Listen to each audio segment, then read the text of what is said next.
The views and opinions of this broadcast do not reflect the views and opinions of Armed Media, New Productions and its affiliates. Enjoy the show.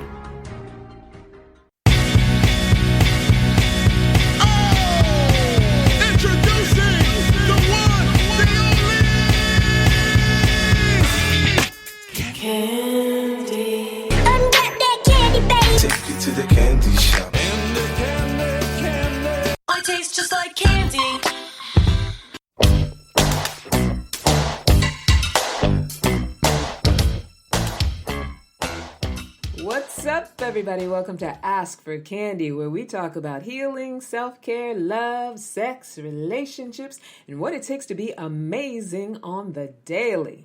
Who I am Candace Harper, lovecoach.com, and my purpose with this podcast is to create healthy, romantic relationships all around the world, especially now that there is a worldwide health crisis and people are in need of love and connection now more than ever, whether they want to admit it or not. Now, where I'm recording, there's a lot of wind going on. There's a lot of rain happening. Luckily, I'm on the inside and I'm warm and cozy, but you might hear it in the background. Hopefully, it will soothe you through the course of this podcast. Hopefully, it'll be something that will calm your anxieties and your stress, and you'll be able to just get into mode and just listen with me. There's a lot of trees outside, so you'll hear wind whipping through the trees. But back to the show. I want to call out, I want to shout out Armed Radio and all the peeps around the world who are listening in. What is up, Armed Radio? Also, I don't want anyone to forget to please subscribe to Ask for Candy on Anchor and subscribe to Ask for Candy on YouTube. Ask for Candy Podcast is the name of our YouTube channel. And when you subscribe, even if you're busy on a Thursday night and you can't listen in, you will never have to miss a show because that means you can listen anytime you want. Also, we're on Patreon. So if you want to become a patron of the show, just click the link in our post description. Become a patron and get access to early content, first dibs on any of our perks, offers, or giveaways, and 30% off any private coaching package. Because you guys know who've been listening that I am a relationship coach. So you get a nice chunk of change off if you become a patron for this show. Also, big news. I don't usually like to ask you guys so early in the show to follow me on social media like Instagram. But now I'm going to do it. I want you to follow me on @CandyLoveCoach. I want you to follow me on @AskForCandyPodcast. I'm going to start a $50 a month giveaway. And it's sort of, my give back. Also, I want to get more people aware of the show and listening to the show as well. But I know out here, I know what it's like to struggle financially, and I know what it's like to feel financial uncertainty. And I'm not saying that I'm, rolling in the dough and making riches now, but if I can in any way each month give a little bit of my tithe. Those of you who were raised in the church know what a tithe is, but give a little bit of my my give back, my contribution to people who might just need a little bit of a boost. I want to be able to help in any way that I can and also get people turned on to this podcast and this message. So follow me @CandyLoveCoach and Ask for Candy Podcast, and you will hear pretty soon about my $50 giveaway. Also, you can email me at askforcandypodcast@gmail.com. And if you have any questions or anything that you want to say, any feedback you want to give, if you're feeling a way about anything that I talk about, and the topic that I talk about today, you might have some commentary on for sure, honey. And if not, that's okay too. But if you are, I want you to email me, askforcandypodcast@gmail.com. And I will answer any questions that you have. I will respond to any comments that you have, and I will include them in a later broadcast.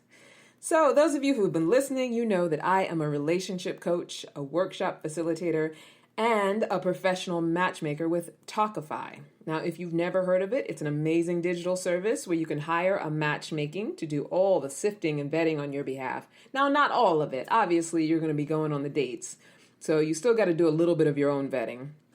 I'm going to talk more about that later. But it's especially for really great people who struggle with initiating contact or just simply picking the right partner. Sometimes we feel like our picker is broken, which there's no such thing as that. And, we'll talk about that on a future show. I feel like that should be a topic. But matchmaking and relationship coaching is my zone of genius. And the best part about it is that week to week, I get to grow and learn as I interact with people around the most intimate part of their lives, their love lives. I get to meet and nurture new clients. I get to screen possible dating candidates for them. I get to design programs and activities that deepen their ability to get to know each other. And most importantly, I get to be a part of what supports healthy beginnings and a sustainably healthy relationship. And I would hazard a guess that some of you are at home quarantined with someone right now and wondering if things would have turned out differently if you had initially had someone there to help you choose in the beginning. And I work with couples now, couples who I did not work with when I put on my coaching hat, and I'm working with couples who I did not matchmake and wasn't there for the beginnings. I can tell you that there is a way, it is possible to avoid getting to a place where you just can't stand each other and you just can't be together anymore. Or if you can't be together, that it can't be amicable. It is possible to have long, healthy, sustainable relationships. And it's also possible to have friendly, healthy, low stress breakups. But it does take some work, and it does take some stuff in the beginning that a lot of us don't know to do. So yeah, I'm totally off on a tangent. Today, I am focused on my single girls. Speaking of the beginnings, I'm focused on my single girls because that's most of my clients that I'm, working with right now. And I like to check in every week with my clients. Week to week, I check in with them personally, and I also tend to send a weekly client newsletter. You have to be one of my Talkify clients to get this newsletter. And this past week, I gave them a chunk of my book that I'm currently working on. I have a couple books in the works, but the one that I'm also working on right now is the working title is Smart, Successful, and Self-Sufficient: What Today's Modern Single Woman is Going to Have to Give Up if she really wants to be in a healthy partnership. And, I don't want you to get scared, but so far I've come up with about 20 solid things. And then, I feel like there's probably more as well because yeah, there's a lot. This is about transforming who you are. When we say we want to go from single to in a relationship or relationship to single, whatever it is that we want to transform in our lives, it requires us being a different person. A lot of times we think it's about changing that external circumstance, but no, it's not about that. What it's really about is changing who you are. And so I could get into, the philosophical depth of, what if your partner dies? That makes you instantly a single woman if you were in a relationship. Yes, it does. But the reason that it's so difficult when someone loses something, and the reason that you have to go through a grieving process, is because that's your crystallization. That's your change. That's you becoming from someone who was in a relationship to someone who's no longer in a relationship. That's why you have to have that process. And it works with everything, every state change, every major state change in your life. You will have to recrystallize. You will have to cocoon and come out as the butterfly. And that can take different amounts of time for different amounts of people. But what I really want to touch on today is, what does it mean to recrystallize from a single woman to a woman in a healthy partnership? And I'm in my own crystallization process right now. I feel that it's going perfectly in the right direction. I'm very happy with the direction it's going in because I feel the transformation and I feel the difference. And the reason I know is because it's showing up in my life. So that's from where I speak. And we always want to be looking at what is showing up, paying attention to what we're doing and how we're doing it, but what is showing up. Our results always let us know if we're on the right track, and our sign of results. I don't know if you guys hear, there's a little bird outside. It finally stopped raining and the little birds are chirping. Anyway, and they're beautiful. I love the birds where I'm living right now. So yeah, I've come up with about 20 things. Today, we'll probably get to about 7 of them. So let's dive into 7 things today's modern single woman is going to have to give up in order to have a healthy, sustainable relationship. Let me preface all of it, though, by saying that this is for women who truly know that they want to be in a relationship. If you feel that at the core of your soul, that singlehood is what you really want, and I believe there are women out there. I don't think I've met them. I've met ones that claim it. I've met ones that claim their singlehood and have resolved themselves to it, or don't believe that it could ever happen any other way. I've also met women who have chosen it for a temporary amount of time, which I think that's valid. I myself, am coming out of doing that. So I think it's valid, it's important, and we should all, if we can, do that for ourselves. I think that's a gift that you can give yourself. But we are human beings, so there are very few of us who are out here with an insistence that singlehood is the ultimate goal or the ultimate experience, unless you've experienced enough couplehood. I'm talking to women who really want to experience a healthy partnership. So I preface everything that I say with that because I'm not trying to change anybody or change anybody's desires. If it's not what you want, it's not what you want. But if you tell me that it's what you want, and if you're here listening and you're saying that it's what you want, then it's worthwhile to be open that there are things that you're going to have to change or give up. So, if you want to transform from a single woman to a woman in a healthy partnership, you have to be willing to let some of the old ways die.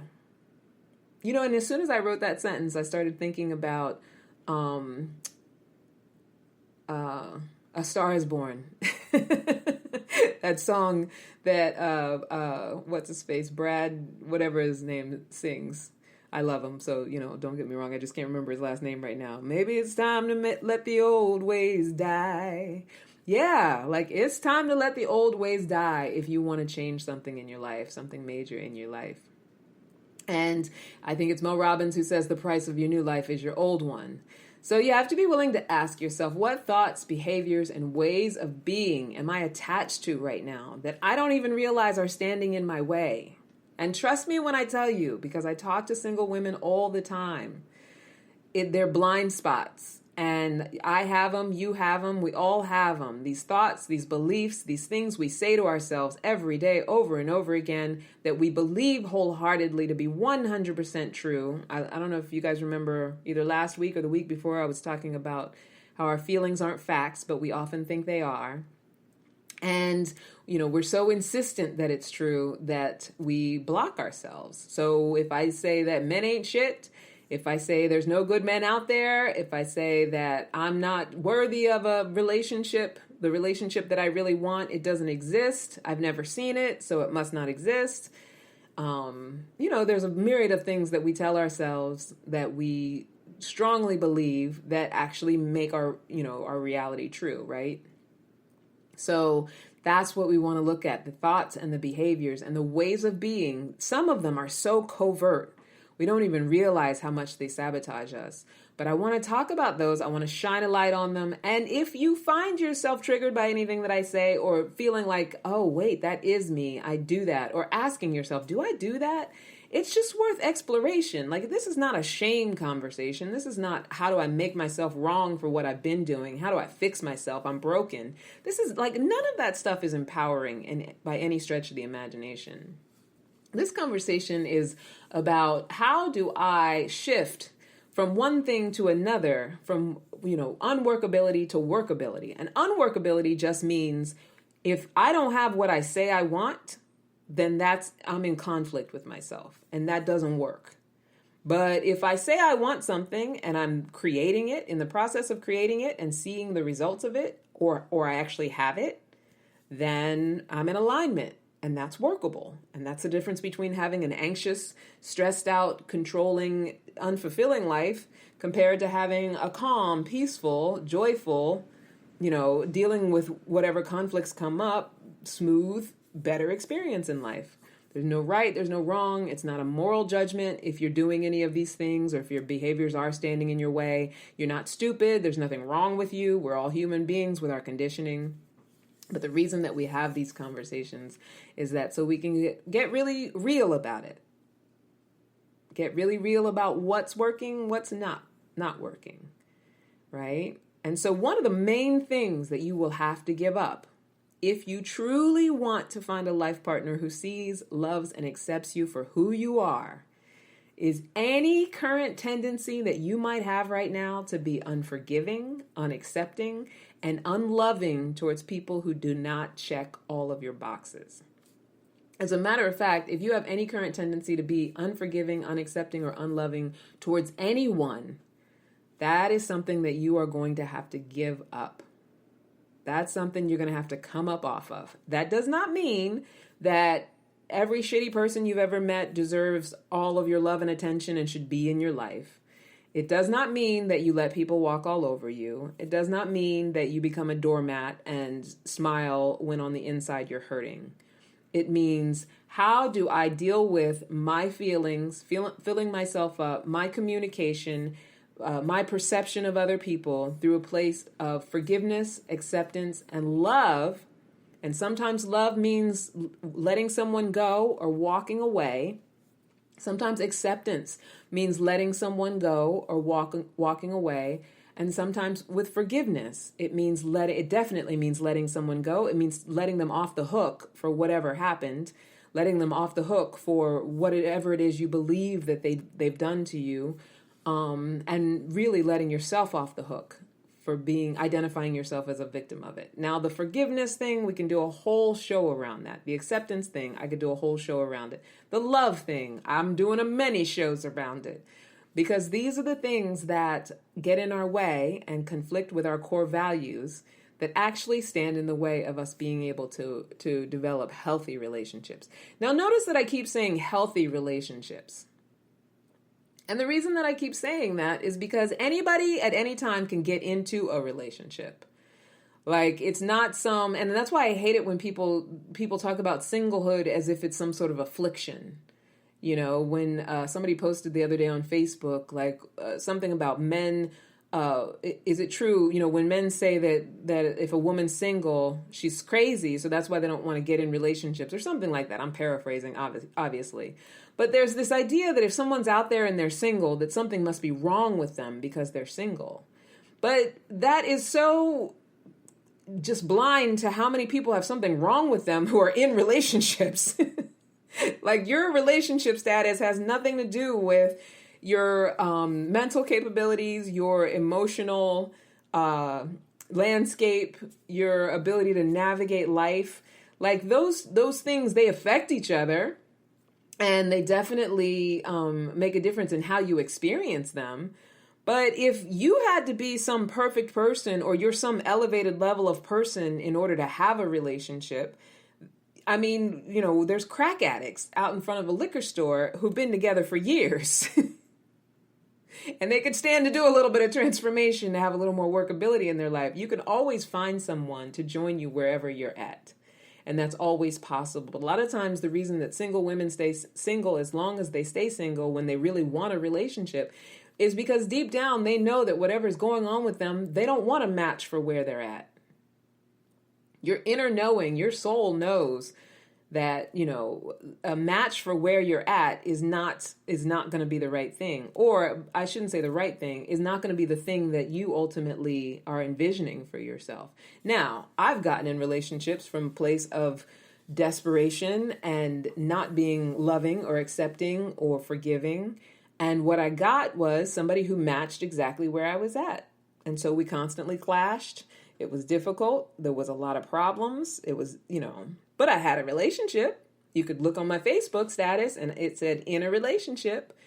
And so we want to get out of this thinking that because someone is in a relationship that they have somehow figured out something, or that singlehood is any sort of affliction. Like I said earlier, and it bears repeating, and I'll repeat it over and over again on many podcasts, this is about transforming from what you don't want to what you do want. And knowing what you don't want is just the road to take to what you do want. So if I say I want a healthy, sustainable relationship that lasts with someone who loves and accepts me, then that's who I have to be before I even have that. I have to be a woman who loves and accepts and generates that sort of thing. I have to be in a healthy relationship with myself. I have to be forgiving with myself. I have to be treating myself exactly like I would want this healthy partner to be treating me, so that when it comes along, I can recognize it and I can match with it and I can attract it.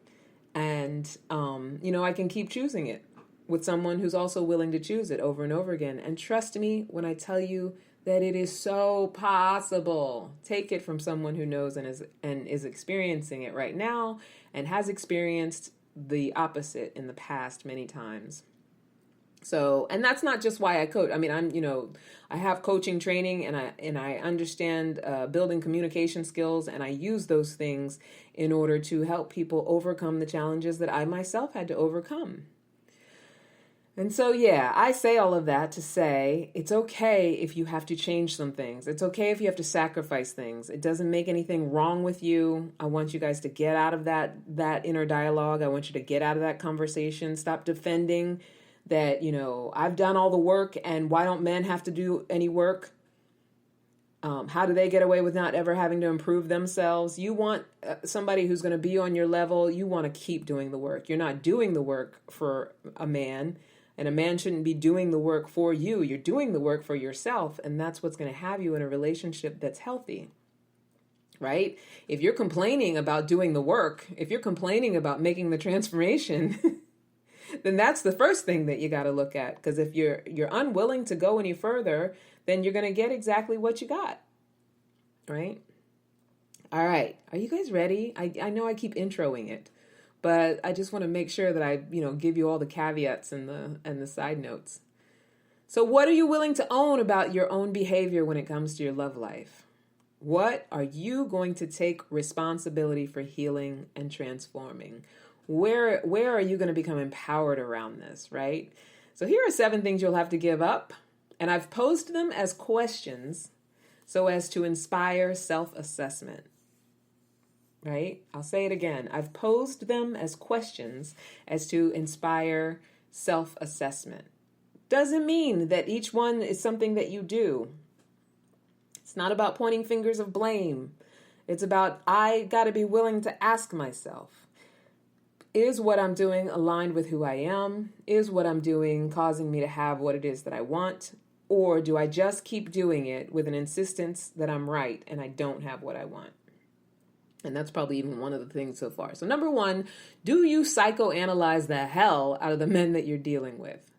So this is one thing I find to be very common. A lot of times when I do a client intake, which is, a client intake for my coaching or a client intake for my matchmaking, and, we call those welcome meetings. So what happens is, one of the questions that I want to know is what you've been dealing with in the past and what your past sort of relationship landscape looks like.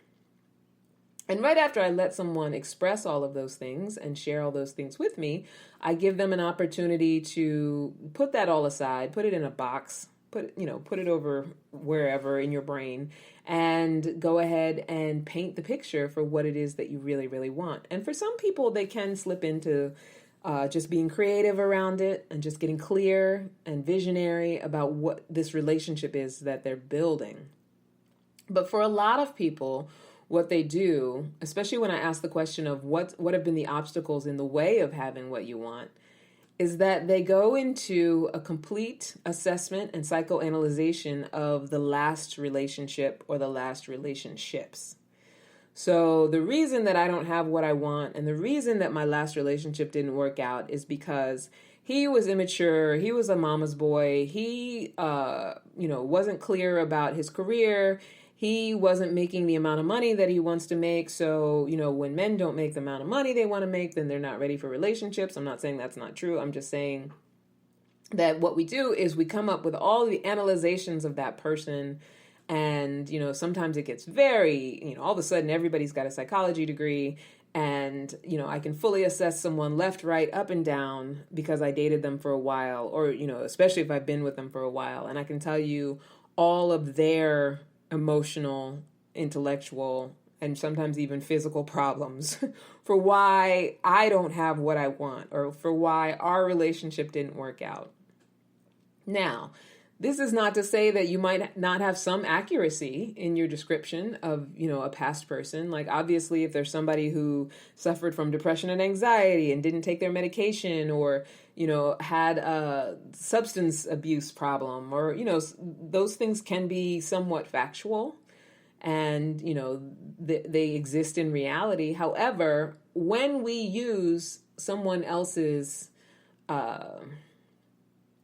situation, someone else's shortcomings, our perception on someone else's thoughts as our reasonings for why what we want is not there, and why it didn't turn out the way we wanted it to, what we're doing is basically just pushing our power away and relying on the external to be the thing to cause us to feel satisfied or feel like we have what we want. So yeah, I don't want to make it too complicated, but this psychoanalyzation of the other person and this insistence that things didn't work out because of the other person and the things that are wrong with the other person, you may feel like you have a mountain of evidence and a mountain of proof.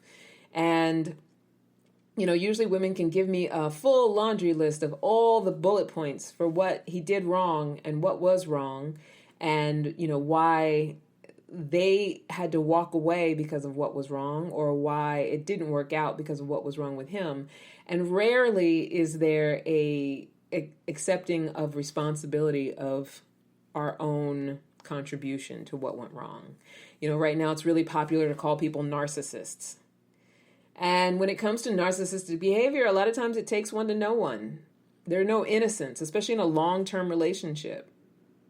Sure, you can meet a narcissist and see the red flags and realize that they're exhibiting a lot of narcissistic behavior. And if you're not a match for that, you're going to get out right away. But if you've spent any amount of time with a person and you're identifying them as a narcissist, just know that if you spot it, you got it. Like one of my favorite mentors always says. If you spot it, you got it. So it takes a level of narcissism to match with a level of narcissism. Right? And I'm not going to go into the whole conversation around narcissism because that's a whole nother thing. But that's why when we sit in psychoanalyzation, rather than own what our responsibility was, own what our behaviors were that were unworkable, then we just give our power away. That means that we don't have anything to change, and we don't have anything to heal. We don't have anything to grow or transform. It's just that, we just got to find something external of us that's going to be the right thing. And that's so disempowering. Once I find the right guy, once I find the right relationship, when I see that right man, I'm going to know it. I'm going to need, to feel that certain level of chemistry. That's going to be the thing that's going to do it. It's so disempowering to be in that conversation with yourself. So, yeah, question. Do you psychoanalyze the hell out of the men you're dealing with? And when you ask yourself that question, if you're reflecting in your journal, please be willing, if it's a yes, please be willing to understand that whatever you spot in someone else, you probably have got. And it's worth looking at. You don't have to make yourself wrong. It's what can I heal? These are all tools. And every bad relationship is a tool for what can I heal? Number 2, do you resist anything that requires you to go out of your way? So yeah, this comes up a lot with the matchmaking. Not so much now because we're in this quarantine time, so we're doing a lot of video dating. But even now, even with the video dating, it's I'm getting resistance from people. And I get it. We're segueing into a new normal, a new way of being when it comes to dating. Making video dating fun, trying to figure out how you can really connect with someone over video dating. Is it something you can even do? Does it feel artificial? There's a lot of questions and anxieties that come up around it. Just like meeting someone face to face on a blind date. There's a lot of questions and anxieties that come up around it because it's the unknown and it's uncertain and it makes people nervous and it throws them off kilter. Right? So if I'm someone who says what I want is a loving, connected relationship, I'm going to be unstoppable about that. I'm going to be open to meeting who I can meet, especially if I'm spending money to have someone pick someone for me, right? But even if I'm not, if I'm, just in coaching or if I'm on my own trying to figure it out. If I say I want a job, I'm going to be unstoppable about getting that job. I'm going to get clear about that job. I'm going to, do what I need to do to look the part. I'm going to do what I need to do to be educated enough to do the job itself. I'm going to see how I need to align with that job, who I need to be in order to be that job. I remember years ago, before I was an art director in television, I was either an assistant. A lot of times I was working as costume assistant or executive assistant, or, I was helping people with things in the industry that I wanted to be in. And I went and applied for a job as an art director. And it would have been a huge jump from, a a smaller job where I'm not in charge of any team and I'm just basically helping someone create a visualization to being the art director. Now, I did get to that point, in my career. But at that time, when I was applying for that job, it was like a, six-figure job, and I'm someone's executive assistant. It would have been a big leap for me to be hired for that job. I would have had to instantly become someone else. And in my ambitiousness, and I'm not telling people that they shouldn't be ambitious. There was nothing wrong with it. I don't even think I was wrong for even going for the job. But in my ambitious mind, what I thought is that I could come with my little small portfolio that just had some school things in it, my little bit of experience, my little few years of experience, and I could jump right in. I could apply for this job, that it was a job for a seasoned person who knew a lot about a lot of things that I did not know about at the time. And I was very disappointed when I didn't get that job at that time, because I did not understand that I would have to be that person in order to get that job. And it's the same thing with relationships. To go from being a single woman, especially a single woman who needs emotional healing, to being a woman who's happy in a relationship with somebody requires being another person. And so when things require you to go out of your way, step out of your comfort zone, they require you to be different than you've been, it's that willingness to be unstoppable around it. I'm not saying be unsafe. I'm not saying don't be smart, protect yourself. This is not sometimes the world can be dangerous. I'm not saying, if somebody wants you to go to their house when you've just met them and, go faster or further than you want to. I'm not saying do those things. You still have to follow your intuition. But what I am saying is that when you put up walls of resistance around what is possible, and this happened in the past week or so with two people. One was a woman, one was a man. One of them was my client. She's got a lot on her plate. She's got about 5 kids and she's single. And just the prospect of video dating, I had to talk her into it. And when I say I want a healthy, loving partnership, I want someone who's going to love my kids. I want someone who's going to come into my life and be a positive force in my life. And then, this service that I have paid for, where I have a matchmaker, someone to match me with someone like that. And they say, it's a quarantine, so we have to video date. And my first thing is, well, I don't know how I'm going to do that because I have too much on my plate. So I had to talk it through with her, to figure out what do you have to make workable in order to be able to do this? So I have to do it later at night. Okay, you got to do it later at night. He's willing to do it later at night. So I have to get a sitter. Okay. So if you say you want something and you're not unstoppable around it, then you're in conflict with what you say you want. So you got to ask yourself, am I resisting the things that require me to go out of my way when it comes to this love thing, when it comes to this dating thing? Number 3, are you stuck in some old paradigm of being the prize princess whose standards must be impeccably met in order to be won over? So if you are, let's say, 20 years old and you want to be somebody's trophy wife, and you're very beautiful, physically beautiful, and your greatest aspiration is to partner with a man or even a woman who is going to support you financially and appreciate your beauty and be with you for those reasons and take you beautiful places and take you traveling and all of that stuff.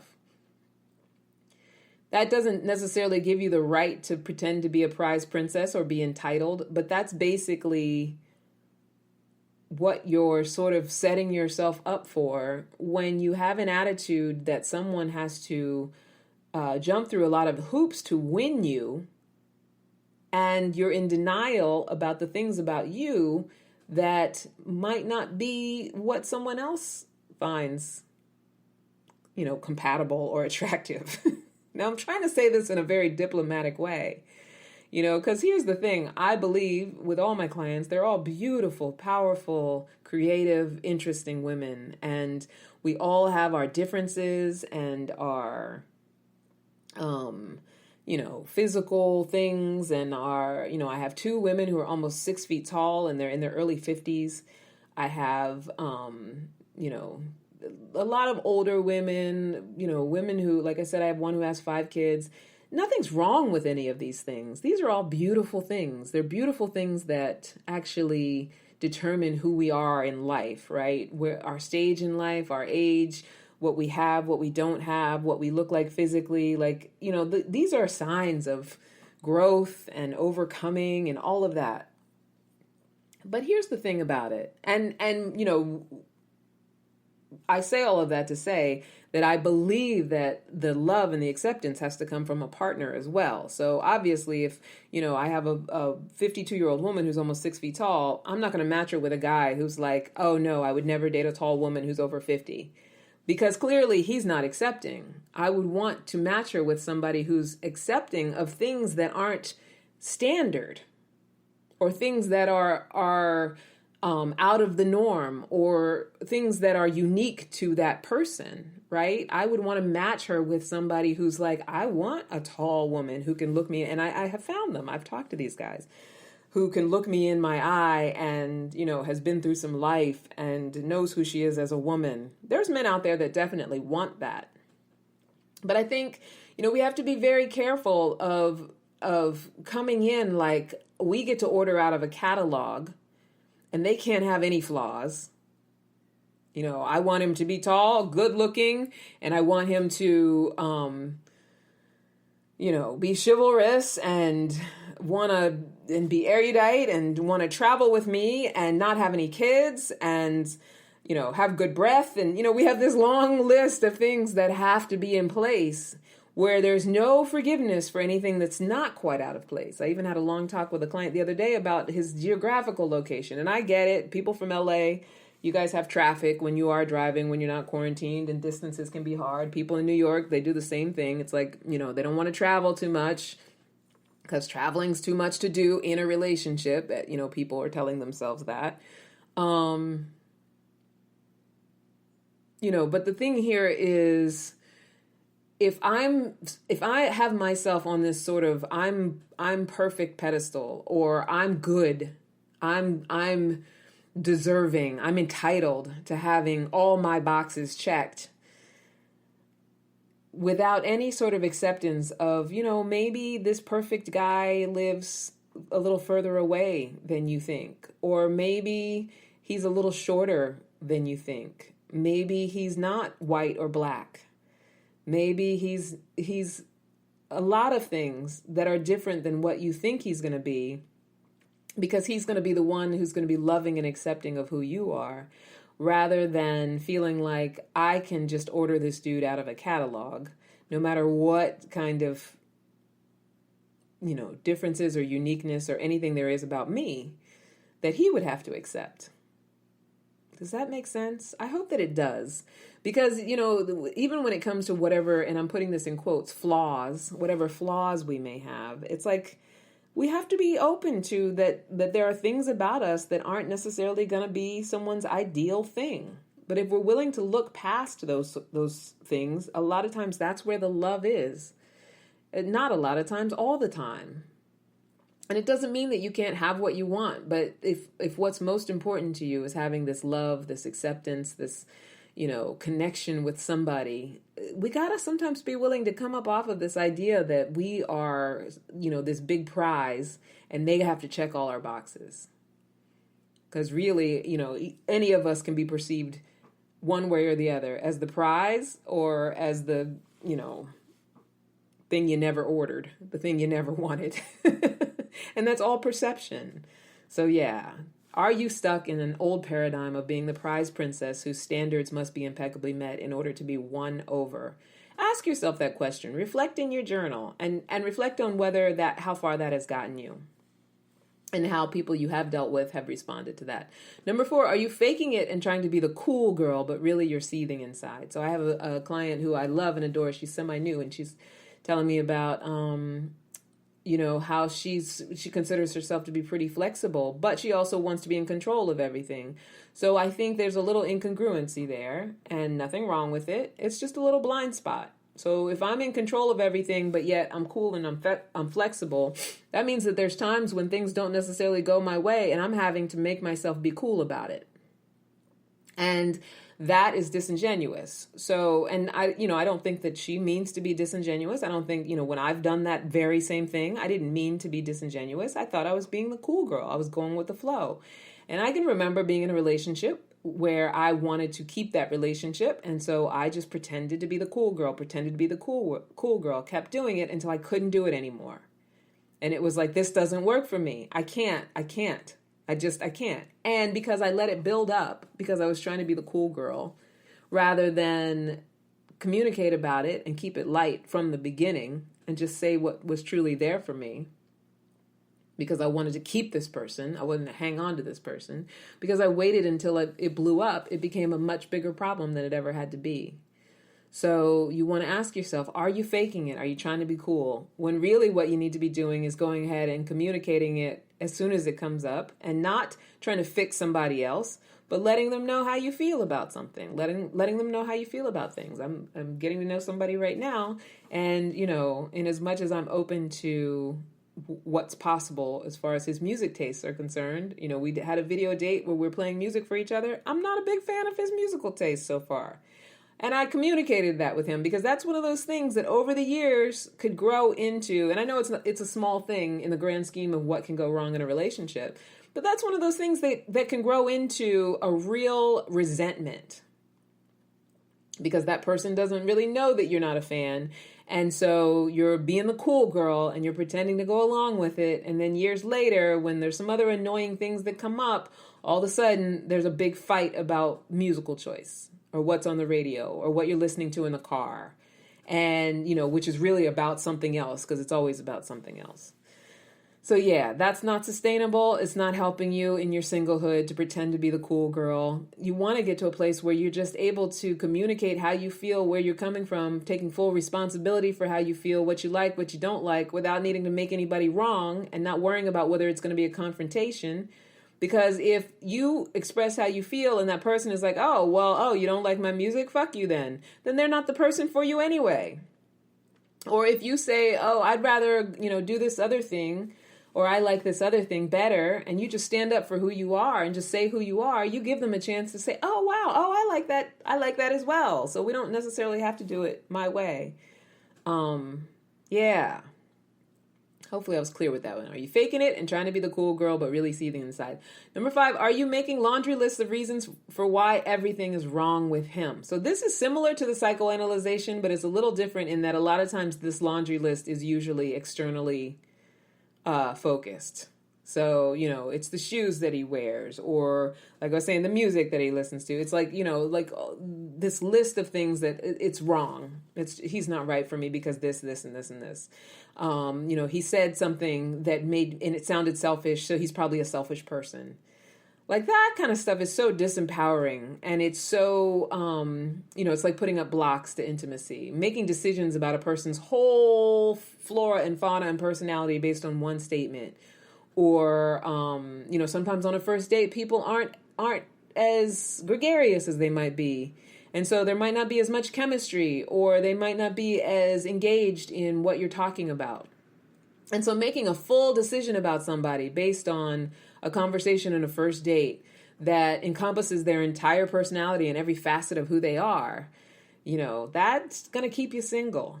That laundry list of reasons for why it's wrong with him. I have one client, she's beautiful and she's sweet and she's so easy to match with, except that every match she goes on, they love and adore her. They're giving her 5 stars. They're into her. And she's like, nope, no chemistry. Nope, no chemistry. Nope, no chemistry. And, while there's nothing wrong with that, I think the blind spot there and what she's missing is that chemistry is something that can be built over time, but you got to be open and willing to do that. I like him. He's nice. We had a great conversation, but no chemistry. Well, you had one date. You had one conversation, 1 2-hour conversation. It's the willingness to get over that list and be adhering to that list and actually just be open to what is possible in another person. Number 6, are you impatient about communication and making up stories in your head about what your dates are thinking? So when you're single and you want to be in a relationship, your dating life is practice. It's practice for partnership. And whether somebody is for you or not, you're getting an opportunity to practice on them, to practice who you can be in a relationship, who you are in a relationship, how you show up. And even if you don't really like them or want them, that doesn't mean that you shouldn't be kind and compassionate and understanding and all of that stuff. But what happens a lot of times when we really do like someone, we get really impatient around communication. Like the other day I had somebody, he didn't text me back for 6 hours. He didn't text me back for a whole day. And I get it, ladies. I get it out there. When it comes to communication, we tend to process quickly. We like to have conversations. We like to engage. We like to be in communication. It makes us feel liked. It makes us feel like we're being paid attention to. All of that stuff. I get it. There's nothing wrong with feeling this way. But that impatience and then writing a story through that impatience. Oh, he didn't text me back after I said something and asked a question and it took hours. So that must mean that... especially now that we're in quarantine, because people assume that because people aren't busy, in quotes, that, they have all the time in the world to communicate with each other. And that's not necessarily the case. I mean, yesterday I had to actually take a screen day off. Like I had been on my screen video conferencing with people all day the day before. And it was either my phone, my computer, or the television. And I had to take a day where I was not on any screens. So there's people that I did not get back to, and there's people that I didn't necessarily respond to because I needed that day. And when I'm working, if someone, I care about very much is texting me back and forth, I might miss a text because if I'm doing calls back to back, I might miss it. And then I have to get to it. So there's people who are working from home, like to write a story that someone doesn't like you enough, or that they're thinking something negative, or they're playing a game, or, there's something wrong with them. They're not attentive enough. They're not this enough. They're not that enough. To write that story because the communication is not happening at the pace that you would like for it to happen is disempowering for you. You may or may not be right. It doesn't really matter. But the way to manage getting through that is to just not try to make anything up about it, not try to speculate about it, because you're just using a perception that is based on past experiences that were also perceptions. So none of it's real. You don't know what's really going on. You really don't. And so, the willingness to just be focused on your own feeling good, your own filling yourself up, not being attached to making sure that this person behaves a certain way so that you'll know that they're who you think they are or who you've decided they are. Being willing to let that go is part of this transformation from chronically single to happy in a relationship. Number 7, do you find yourself justifying and claiming that what you are doing is right? It is so right, but still you have no partner to present as evidence that what you're doing is the right thing. And the reason I put that one there is because I know a lot of the things that I said previously, you might be saying to yourself, but I do these things. Yeah. You're arguing for your limitations, because if you're doing any of these things, you are working against yourself. And you can come up with a million pieces of what you think are evidence for why it's right, and why the way you perceive it is right, and why the way you're doing it is right. But if there is no partner, no healthy partner in evidence, then you got to be willing to question, is this really workable? Is this really the thing that's going to have me have what I want? And you got to be willing to be open to that if you want to make the transformation and actually have what you want.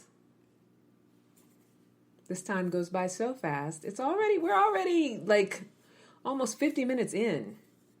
But I still got a little bit more for you. I just cracked my knuckle. I don't know if you guys heard that. So just believe me when I tell you that I could go on and on with all the resistant and unworkable behaviors that all of you beautiful people come up with, because the men do it too. Oh my gosh, I had this douchebag who I set up with one of my clients, and he called her basic, not to her face, but in the feedback. And I mean, it just spoke volumes about who he is as a human being. And, and men do these things too. I don't want to just put this all on the ladies, but, I'm here to support women mainly. So that's why I, did these. And, men, you can listen to them as well, because you do a lot of the judging and the psychoanalyzing and all of that stuff too. I think maybe you might not necessarily process it as deeply as we often do, but, still it's worth looking into. So the reason I can come up with all of these and recognize all these resistant and unworkable behaviors, because I spot them, because I got them. I've been there. I've done them. I mean, you are looking at a former queen of standing in her own way romantically, queen of it. And nothing is more frustrating to me than when I see my clients, my coaching clients, my matchmaking clients, people that I care about, people that I know, anybody sabotaging their own possibility for love by repeating the same controlling, fear-based patterns over and over again. And trust me when I tell you that if you think your old habits are going to get you to the love that you want, I mean, I'm a matchmaker, I'm a coach, I'm good, but nobody is that good. You have to be willing to make a shift to become a woman or a man who has found love as opposed to a woman or a man who keeps love at bay. And trust me, I had to do it. I had to do it myself. And as I mentioned earlier, here's the secret. You cannot order him or her to your specifications like out of a catalog. You can go on 1 million dates and have 1.5 million false starts in order to become someone who has found lifelong love. You have to be willing to work from the inside out. It's not going to manifest from your self-sabotage, and it's certainly not going to come from believing that you have already got it all figured out and that these ways of being are working for you. You can keep telling yourself that all you want to. So what are some things to do? Get clear about your core values. When I work with my coaching clients, I work on core value clarity. And even right now, I'm doing a healing circle that's for free, by the way, on Monday evenings. And, that's what we work on, core values and core value clarity and what really defines who I am. I want to be so crystal clear on what defines who I am so that I can stand in it comfortably. And if somebody doesn't match with it, that's okay. I don't have to try to make myself be what they want me to be. I don't have to pretend to be cool. I don't have to pretend anything. I can just let them know this is who I am, this is who I've been, this is where I'm at, this is what's important to me, this is where I stand. You got to take it or leave it. Take it or leave it. And when it's centered on me and what I can change and what I have control over, then other people can respond to it in an authentic way. They can either love it or they can not love it. And it's okay if they don't love it. Because if you love it, you don't need anybody else to love it. Now, that's not to say we don't need love and connection. We love love and connection. It's great for us, but it only works if we already will offer it to ourselves. So then get clear about the core values, get aligned with the core values. For example, if compassion is a core value, I have to be willing to ask myself if every thought or action I take is aligned with being compassionate. And if it's not, I am causing my own inner conflict. So I got to align with all these things I say I am. All these, these great women that I work with, some of the men that I work with, or some of my clients are men that I work with. Everybody wants to be kind and compassionate and loyal and honest and all of these things. And so quick when it comes to their dating and romantic life to jump right out of that and jump right out of alignment with those core values. Those are the core values you need in order to have this love happen that you want. And so if you're not aligned with them, you're standing in your own way. And so getting clear about your core values, getting aligned with your core values, and then practice focusing on giving energy to what does work rather than wasting bandwidth on what does not work. We got to stop being in complaint mode around love and relationships. Because there's going to be people you're not compatible with. Okay. It didn't work out. Okay. You met somebody. You spent time. Maybe you spent money. These days we're not going anywhere, so you're rarely spending money. But, when we are spending money again, maybe you shaved your legs. Maybe you got your hair done. Whatever you did in order to meet that person and they didn't work out. There's nothing wrong. You met somebody new. You got to practice a little bit. You got to practice meeting new people. You got to practice what it means to get to know someone. You got a chance to just practice it, experience it. And you might experience it over and over again before you meet somebody who you want to keep experiencing it with. And that's all it is. And even when you meet that one person, you're still practicing. You're choosing it over and over again. And it's new every time. We got to stop being in this conversation that if I don't like this person, something's wrong. And something's wrong with him and something's wrong with me because I attracted him. Or something's wrong with the person who set me up with him. Yes, I'm defending matchmakers. No, there's nothing wrong with anybody. You're just not compatible. You tried it. It didn't work. It's okay. It's okay. That's the point of all of this. But if you can't take that attitude in your singlehood, then you're not going to be able to have a healthy partnership because this is about the rolling with the punches. And if you don't think you'll have to roll with punches in a relationship, you're kidding yourself. You're kidding yourself. And if you can't roll with the singlehood punches, you definitely won't be able to roll with the relationship punches, and you'll be right back where you are. And that's how we go back and forth. I speak from experience. I speak from knowing. I'm not speaking from on high. Trust me.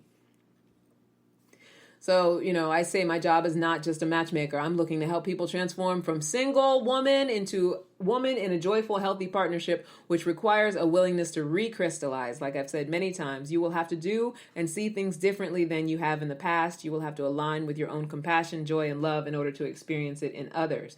If your values include loyalty and kindness, but your choices are made with distrust and insecurity, you won't ever be able to produce the results your inner soul is longing for. And it is my job to make sure your core values align with those of the people I match you with when I'm matching. And it is your job, whether you're a client for matchmaking or coaching, to make sure you are aligned with your own core values. Love is out there for you. It is out there for you, my loves. But you won't bring it in unless you're willing to generate it, and generate it first. And like Henry Ford said, if you do what you've always done, you will get what you've always gotten. So yeah, that's it. I got to put a button on it because this time is running out so fast. I'm already at 55, and I know for the Armed Radio people, you guys are going to have to go pretty soon. I love you so much. Thank you for being here. Never forget you're a love machine. If you ever stop getting the love you need, just make more and ask for candy. I almost forgot my own tagline. Anyway, I love you, Armed Radio. For those of you who can stick around, I am a matchmaker for Talkify. If you want to be included in my roster of recruits or be matched with a client for free, send me a private message on Facebook with your interest and your email, and I'll send you my recruitment link. All you have to do is be single and open to being screened to go on a blind date. Also, my Monday Night Epic Healing Circle is an online healing circle for women everywhere. Every Monday night, we as women will come together as a community. We'll be causing personal transformation when it comes to communication, forgiveness, self-love, sometimes mother-daughter relationships, purpose, friendships, just all the tools we need to be as big as we were meant to be. Last week, we worked on developing new patterns and what it means to stand in who you are. We're going to do some more work around that. We're doing core value work this upcoming week, which is on Monday. Like I said, follow me on Instagram at Ask for Candy Podcast and at Candy Love Coach.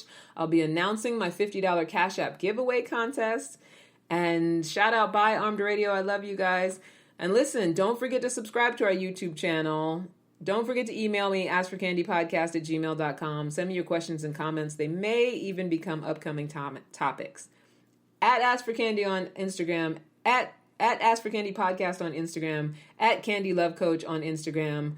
Follow so you can find out about the $50 Cash App giveaway every month. And yeah, I love you guys so much. Again, until next time, never forget you're a love machine. If you ever start to feel like you're not getting the love you need, just make more and then ask for candy. I love you. Bye. Bye. Candy, I call my sugar.